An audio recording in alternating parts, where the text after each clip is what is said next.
This is a CBS News special report. I'm James Brown at CBS News headquarters in New York.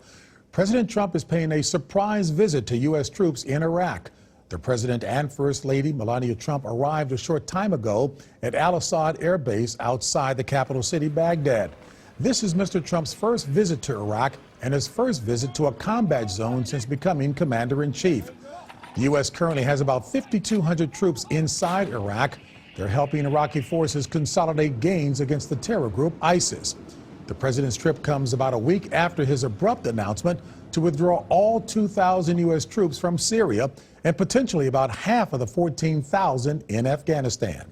For more on the president's unannounced trip to Iraq, let's bring in Chip Reid at the White House. Hello, Chip. Well, hello. I just got a tweet from Sarah Sanders, White House press secretary, that says President Trump and the First Lady traveled to Iraq late on Christmas night to visit with our troops and senior military leadership to thank them for their service, their success, and their sacrifice, and to wish them a Merry Christmas. As you said, this is his first time to visit Iraq or Afghanistan or any combat zone. There had been quite a bit of pressure on him to do this. He has been criticized by people who noted that President Obama traveled to Iraq in the first 3 months he was in office, and President Bush traveled to Iraq within the first 8 months of the Iraq war. He was asked in October, why have you not visited the troops in Iraq or Afghanistan? And he said, I will do that at some point, but I don't think it's overly necessary. That brought on more criticism. And shortly after that, he was interviewed by Fox News. He was asked that question again, when is he going to go? And he said, I think you will see that happen. There are things that are being planned. So it's not a surprise that he has decided to do this, but the timing was a mystery until now. He is now on the ground at Al-Assad Air Base in Iraq with the First Lady. James?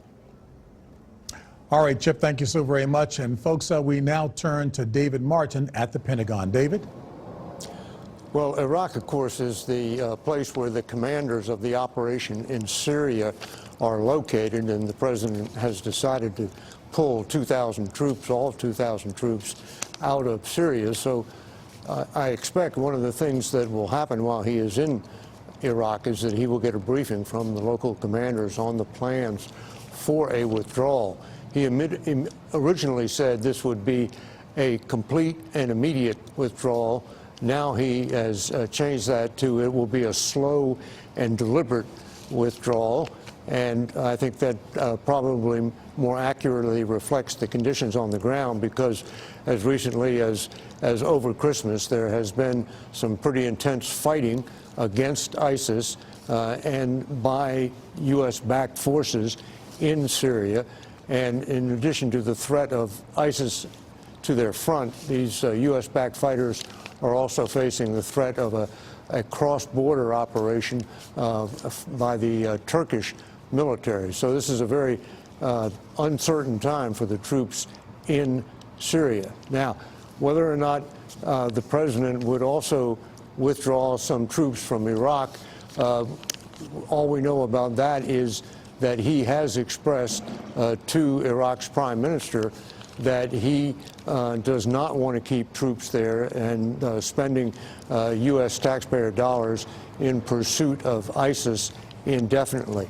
However, I have seen over here at the Pentagon no indication yet of any decision to pull troops out of Iraq. David Martin at the Pentagon. David, thank you so very much.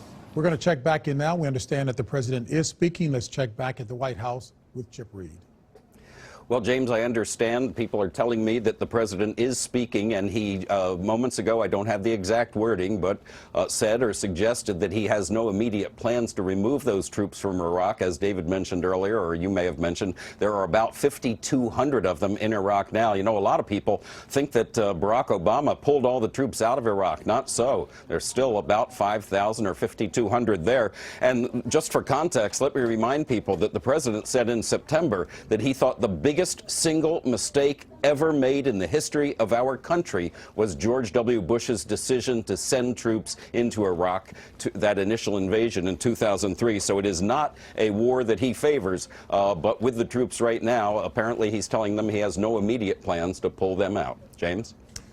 Chip Reid at the White House and, of course, David Martin at the Pentagon. Thank you both for those reports. Again, the headline of the hour, President Trump and First Lady Melania Trump make a surprise visit to troops in Iraq.